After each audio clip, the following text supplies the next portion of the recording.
السلام علیکم خواتین و حضرات۔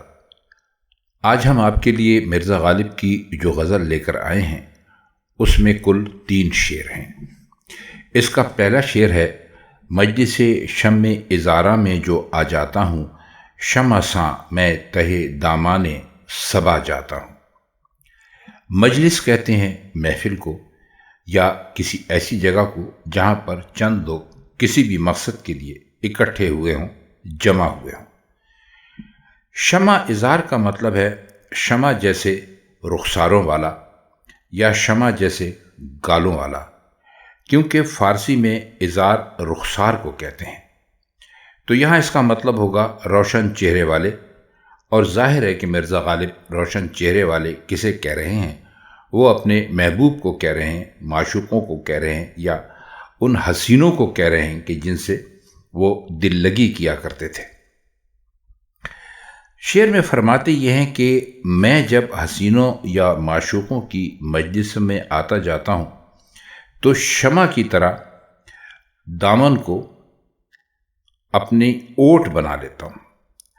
اب جانتے ہیں کہ یہ قاعدہ ہے، اب اس زمانے میں تو اصل میں یہ نہیں ہے، کیونکہ اب شمعیں ہی نہیں ہوتی، بجلی کے بلب ہوتے ہیں جن کے بجھنے کا یا ہوا کے جھونکے سے گل ہو جانے کا کوئی خطرہ ہی نہیں ہے۔ تو پہلے زمانے میں، غالب کے زمانے میں، یہ دستور تھا کہ شمع جب لے کر باہر نکلتے تھے تو اس کو ہوا کے جھونکوں سے بچانے کے لیے اس کے سامنے دامن کر دیا کرتے تھے اپنا، یعنی دامن کی اوٹ میں لے کر شمع کو چلا کرتے تھے۔ تو مرزا غالب نے اس میں یہی بات کی کہ میں دامن کی اوٹ کر کے اور پھر اپنے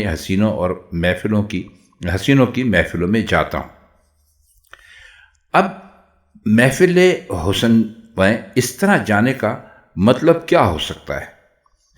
تو کہنے کا مطلب ان کے یہ ہے کہ میں جب کسی ایسی محفل میں جاتا ہوں جہاں بہت سارے حسین جمع ہوتے ہیں تو میں اپنے آپ کو بہت بچا کر اور بہت احتیاط کے ساتھ اس محفل میں لے کر جاتا ہوں کہ ایسا نہ ہو کہ میری چاہت کی اور میرے شوق کی شمع ان کے حسن کی شمع کے سامنے بجھ جائے۔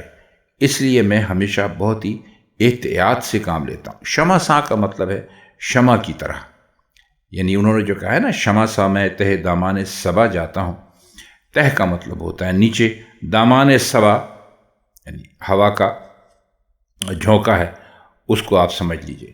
تو شعر میں کہہ یہ رہے ہیں کہ میں جب معشوقوں کی اور میں ان کی حسینوں کی مجلس میں جاتا ہوں تو اپنے آپ کو بہت ہی ڈھک کر اور چھپ کر میں ایسے جاتا ہوں جیسے کسی شمع کو آپ اپنے دامن کی تہ میں لے کر چلتے ہیں کہ وہ بجھ نہ جائے۔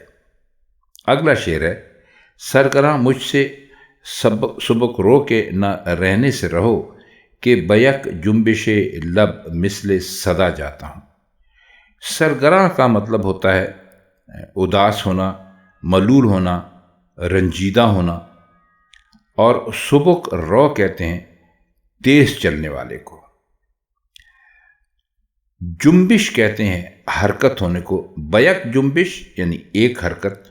اب انہوں نے اس کے ساتھ لب بھی استعمال کیا، لب کہتے ہیں ہونٹ کو، مثل صدا آواز کی طرح۔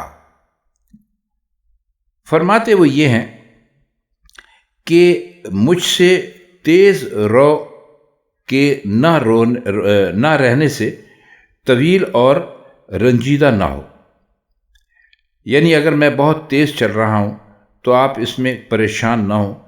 میں تو اتنی تیزی سے چلتا ہوں جیسے لبوں کے ہلنے سے صدا نکل جاتی ہے۔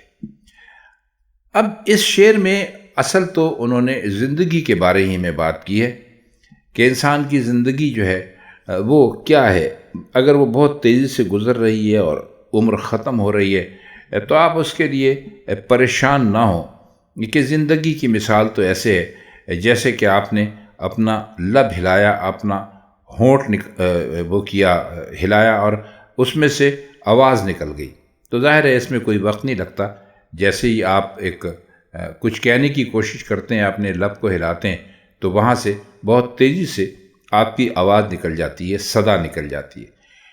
تو کہتے یہ ہیں کہ میرے نہ ہونے کی وجہ سے، میرے جلدی گزر جانے کے خطرے کی وجہ سے آپ مجھ سے ناراض نہ ہوں، یا مجھ سے ملول نہ ہوں، یا رنجیدہ نہ ہوں کہ میری اور یا انسان کی مثال تو ایسی ہے کہ جیسے کسی نے لب کھولے اور اس نے کوئی بات کی اور وہ اس کے ہونٹوں سے وہ آواز ایک دم نکل گئی۔ شعر میں اصل میں تو انہوں نے زندگی کے بارے ہی میں بات کی ہے کہ زندگی انسان کی اتنی تیزی سے ختم ہو جاتی ہے جیسے کوئی بات کرنے کے لیے اپنے لب کھولے اور اس کے منہ سے صدا ایک دم باہر نکل جاتی ہے۔ آخری شعر ہے، ہووے ہے جادہ راہ رشتہ گوہر ہر گام، جس گزرگاہ میں آبلہ پا جاتا ہوں۔ ہووے ہے کا مطلب ہے ہوتا ہے، جادہ کہتے ہیں پگڈنڈی کو یا رستے کو، جادہ راہ کا مطلب ہوا رستہ۔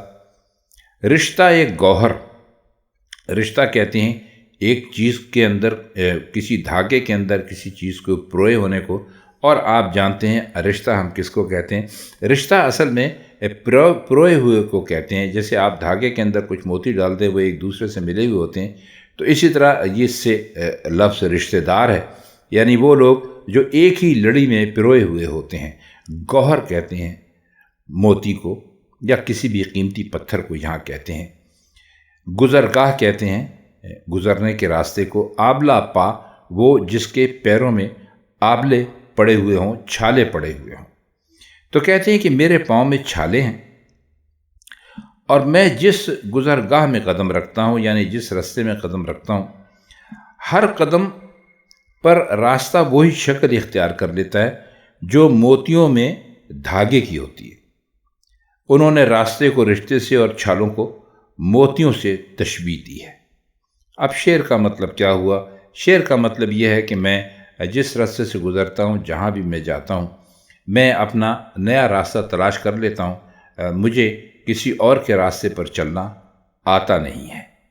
اس میں انسانی عزم و ہمت کی بات مرزا غالب نے کی ہے، اور انہوں نے یہ بتانے کی کوشش کی ہے کہ آپ ہمیشہ اپنا ایک نیا راستہ تلاش کرنے کی کوشش کریں، کسی کے بتائے ہوئے یا بنائے ہوئے پرانے راستے پر آپ نہ چلیں۔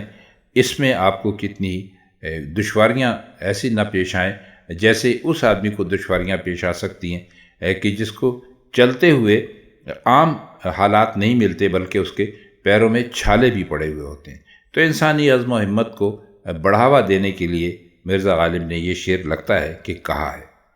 تو یہ 3 شعر تھے جن کے معنی ہم نے آپ کی خدمت میں پیش کیے۔ آج کے لیے بس اتنا ہی، آپ سے انشاءاللہ پھر ملاقات ہوگی۔ تب تک کے لیے ہم چاہتے ہیں اجازت۔ خدا حافظ۔